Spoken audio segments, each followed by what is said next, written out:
prix Sigmund Freud, parce qu'il y a donc de l'humour volontaire, c'est la vacherie que l'on balance. Si vous n'avez pas compris, demandez à Pierre Charon de quoi il s'agit.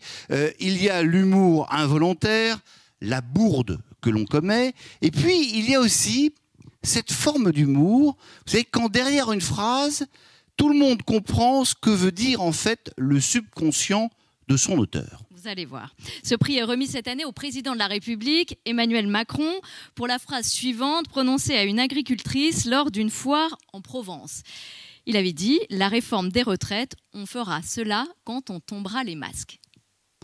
C'est le président de la République et c'est Gérard Leclerc qui vient chercher le prix du président de la République.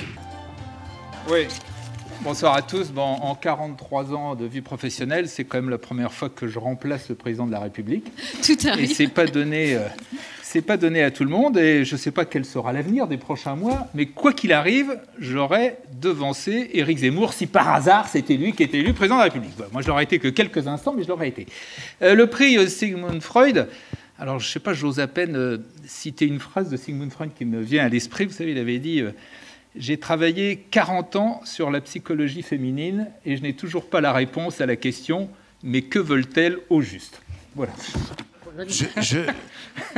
Je tiens personnellement à me désolidariser de Gérard Leclerc. Bon, sur ce prix, effectivement, c'est particulièrement bien choisi. Il est intitulé Sigmund Freud, parce qu'effectivement, cette phrase est absolument extraordinaire, puisque donc la réforme de la retraite, on fera cela quand on tombera les masques. Il y a bien évidemment deux façons de l'interpréter. Quand on tombera les masques avec tous les variants qui succèdent, on peut penser que ça va être dans très très longtemps et donc que la question est évacuée pour un petit moment. Et puis bien sûr le deuxième sens, quand tous les politiques, chacun tombera le masque et donc dira véritablement ce qu'il pense de cette question, c'est assez bien vu. Voilà, vous choisissez l'interprétation qui vous semble la bonne. En tout cas, moi je jouerai le petit télégraphiste et donc je vais transmettre ce prix au président de la République.